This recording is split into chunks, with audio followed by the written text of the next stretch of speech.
అందరికీ నమస్కారం. సో ముఖ్యంగా అంటే ఈరోజు పెద్ద చెప్పడానికి ఏమీ లేదు, చాలా విచారకరమైంది. మీతో పాటు నేను కూడా చాలా షాక్ గురయ్యాను. ఎక్కడో విదేశాల్లో వ్యాపారాలు చేసుకుంటూ ఎంతోమంది ఉపాధి కల్పించుకుంటూ నా వంతు నేను సమాజ సేవ చేసుకుంటూ అలా జీవితం చాలా సుఖ సంతోషాలు వెళ్ళిపోతూ ఉంది. అలాంటి నన్ను రాజకీయంలోకి రమ్మని పిలిచింది మీరే, ఎమ్మెల్యే టికెట్ ఎంపీ టికెట్ ఇస్తానన్నది మీరే.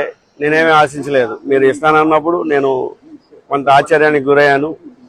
అలాంటిది ఎంతో భరోసా ఇచ్చి నన్ను గ్రౌండ్లో పనిచేసుకోమంటే గత సంవత్సర కాలం పాటు ప్రతి గ్రామానికి వెళ్ళాను, ప్రతి మండలంలో అన్ని చోట్ల అంటే నా వంతు నేను వర్క్ చేశాను. అది మీ అందరికీ తెలుసు. అంటే జెండా పట్టుకోవటానికే ఒక్కొక్కడికి భయం వేసి, పచ్చిగా చెప్పాలంటే ఉచ్చపడే రోజుల్లో నేను జెండా కట్టుకుని తిరిగాను. ఒక చైతన్యాన్ని తీసుకొచ్చాను. అలాగే జేహో బీసీ అంటే బీసీ వెహికల్స్ కోసం నేను ఇచ్చాను. అలాగే బీసీ డిక్లరేషన్ అంటే బీసీలకు ఎంతో పెద్దపీట వేస్తారని అనుకున్నాను. కానీ టికెట్ ఇవ్వను అని నన్ను పిలిచి ఇలా కారణాల వల్ల బాగా బలిసిన వాళ్ళకే మేము ఇస్తాము, మేము యనమల ఫ్యామిలీయే మాకు ముఖ్యం, బీసీలు అంటే యనమలే లేదంటే పుట్టా సుధాకర్ ఫ్యామిలీయే, మొత్తం దాదాపుగా 1 కోటి మంది ఉన్న బీసీ సామాజిక వర్గానికి ఆ కుటుంబమే రిప్రజెంటేషన్ చేయాలి. రాజకీయం వాళ్ళ గడప దాటకూడదు, వాళ్ళకే ఊడుకుని చేసుకుంటూ బీసీలందరూ బతకాలి అని మీరు అనుకుంటే ఆ యనమల మీ అందరికీ 42 సంవత్సరాలుగా మీకు తెలుసు, ఆ పుట్టా సుధాకర్ కూడా మీకు తెలుసు. కానీ సాధారణ మధ్య తరగతి కుటుంబంలో పుట్టి స్వయం శక్తితో ఒక సెల్ఫ్ మేడ్ పర్సన్ని తీసుకొచ్చి ఇలా అభివృద్ధి చెందాడు అంటే పార్టీకి ఉపయోగం, బీసీలకు ఏదో చేయగలరని ఆశ చూపించి ఇలా చేసి ఈ రోజున కనీసం నాతో ఒక మాట కూడా మాట్లాడి అంటే అపాయింట్మెంట్ అడిగినా ఇవ్వకోకుండా ఇలా అంటే మీకు ఇక మాటల్లో చెప్పలేం. జరిగింది ఏదో జరిగింది. అందరికీ నేను వినిపించుకునేది ఏంటంటే నా బాధను మీ అందరినీ నాతో పాటు సంవత్సర కాలంగా పనిచేసిన వాళ్ళందరినీ కలుసుకోవాలనుకుంటున్నాను.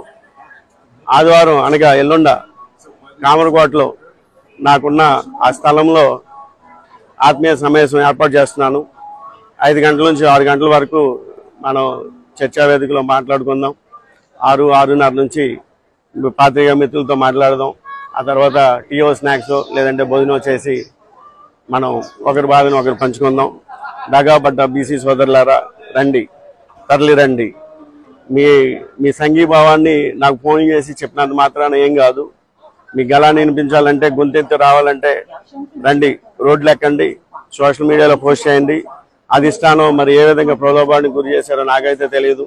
ఎప్పటికీ కూడా నాకు విజనరీ లీడర్ మీద నాకు చాలా నమ్మకం ఉంది. నాయకుల మీద కూడా నాకు ఎప్పుడు నమ్మకం ఉంది. కానీ నాతో పాటే ఉంటూ నా అప్డేట్లు తీసుకుంటూ యనమల రామకృష్ణ గారు కలిసినప్పుడల్లా ఎంతవరకు వచ్చింది, వాళ్ళు ఏమంటున్నారు, వీళ్ళు ఏమంటున్నారు అని నా విషయాలన్నీ తెలుసుకోండి, నా బడ్జెట్ ఎంతో తెలుసుకోండి, న్యాయానికే కుట్రలు పడి ఇవన్నీ చేస్తూ నన్ను ఎంత మోసం చేస్తారని నేను అనుకోలేదు. యనమల రామకృష్ణ గారు మీకు చాలా కృతజ్ఞతలు. అలాగే బీసీ కార్డు పెట్టుకుని మీ ఇష్టం సార్, మీరు ఇంకా మంచి పదవులు పొంది ఆ పదవుల్లోనే మీకు ఇప్పుడు కూతుర్లకి, రేపు అల్లుళ్ళకి, రేపు మనవలకి ఇలా అందరికీ మీరు ఇచ్చుకుంటూ పదవులు అనిపించేసేయండి సార్. బీసీలు అంటే ఇంకెవరూ లేదు సార్. ఆ గౌడ సమాజ వర్గం లేదు, నాయ బ్రాహ్మణులు లేరు, రజికలు లేరు, విశ్వబ్రాహ్మణులు లేరు, ఇంకా చాలా మంది ఇలా చెప్పుకుంటూ పోతే ఉన్నారు. వడ్డేర్లు ఉన్నారు, ఇంకా చాలా మంది ఉన్నారు. ఇక వాళ్ళందరి గురించి మనం మాట్లాడుకుందాం. మీ అందరికీ పిలిపించేది ఒకటే సార్. అలాగే జగన్మోహన్ రెడ్డి గారికి, అయ్యా పార్టీ పరంగా ఏమన్నా మేము మీ గురించి ఏదైనా మాట్లాడితే క్షమించండి. అవి పార్టీ పరంగా రాజకీయంగా చేసిన విమర్శలే తప్ప వ్యక్తిగతంగా నాకు మీ మీద ఎలాంటి ద్వేషం లేదు. నిజంగా చెప్పాలంటే మీ ధైర్యానికి నేను మెచ్చుకుంటాను. ఎందుకంటే చెప్తున్నానంటే అటు విశాఖపట్నం నుంచి ఇటు తిరుపతి వరకు లేదంటే 25 ఎంపీ స్థానాల్లో 5 రిజర్వ్ స్థానాలు తీసేస్తే మిగిలిన 20 స్థానాల్లో 19 స్థానాలు ప్రకటించారు. 19 స్థానాల్లో బీసీలకి చాలా పెద్దపేట వేసి 11 స్థానాలు మీరు బీసీలకి ఇచ్చారంటే మీకు అసలు పెద్ద అభిమాని అయిపోయాను అసలు.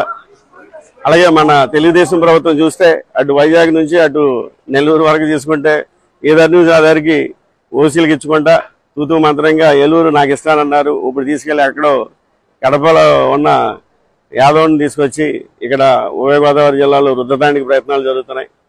అది ప్రజలు ఏ విధంగా ఆమోదిస్తారు ఏంటనేది అది తెలుగుదేశం పార్టీ అధిష్టానానికి వదిలేస్తున్నాను. నేనైతే ఎలాంటి విమర్శలు చేయదలుచుకోలేదు, వాళ్ళ విజ్ఞతగా వదిలేస్తున్నాను. ఎందుకంటే నేను కష్ట నష్టాలు అన్నీ భరించిన వాడిని, ఎవరు నాకు లేకుండానే నేను ఈ స్థాయికి వచ్చిన వాడిని. నేను అన్నీ సావధానంగా తీసుకుంటాను, నా చిరునవ్వుతో ముందుకు వెళ్తానే ఉంటాను. ఎలాంటి బాధ వచ్చినా నేను అలాగే వెళ్తాను. మీ అందరికీ తెలుసు, 2 నెలల క్రిందట, 2 నెలలు కాదు 1 నెల కిందట నా భార్య చాలా అత్యవసర ఎమర్జెన్సీ హాస్పిటలైజేషన్ అయితే నేను ఇక్కడ 2-3 రోజులు ఉంటే నా మీద వ్యతిరేక శక్తులు చాలా బాగా పనిచేసినాయి. అలాగే రీసెంట్లీకి 3 వారాల కిందట ఆపరేషన్ అయినా కానీ నేను వచ్చి చూసి వెళ్ళడానికి కూడా సమయం లేక పార్టీ కార్యకలాపాల్లో నిమగ్నం అయిపోయి పార్టీ కోసం రేయింబోగలు కష్టపడ్డాను.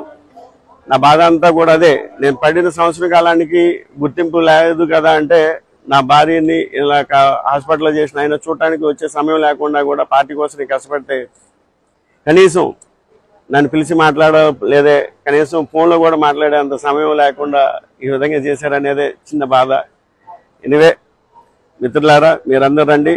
నాడు కామరకోట మన స్థలంలో కలుద్దాం. ఎస్ఆర్ పెట్రోల్ బంకు మీ అందరికీ తెలుసు, చెక్ పోస్ట్ దగ్గర మనకి ఉన్న సభా ప్రాంగణంలో కలుసుకుని మనందరం మరిన్ని విషయాలు మాట్లాడుకుందాం.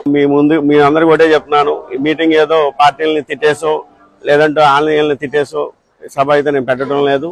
నా బాధని మీతో పంచుకొని ఆ బరువు తగ్గిద్ది కొంచెం పంచుకున్న తర్వాత మీ అందరికీ కృతజ్ఞతలు తెలుపుకుంటూ తదుపరి కార్యకలాపాలు ఏం చేద్దాం, ఎలా చేద్దాం అనేది మీ అందరితో చర్చించి ఒక నిర్ణయం తీసుకుందాం.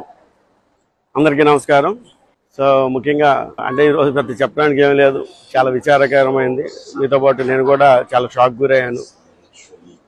ఎక్కడో విదేశాల్లో వ్యాపారాలు చేసుకుంటూ ఎంతోమంది ఉపాధి కల్పించుకుంటూ నా వంతు నేను సమాజ సేవ చేసుకుంటూ అలా జీవితం చాలా సుఖ సంతోషాలు తెలిపోతూ ఉంది. అలాంటి నన్ను రాజకీయంలోకి రమ్మని పిలిచింది మీరే, ఎమ్మెల్యే టికెట్ ఎంపీ టికెట్ ఇస్తానన్నది మీరే.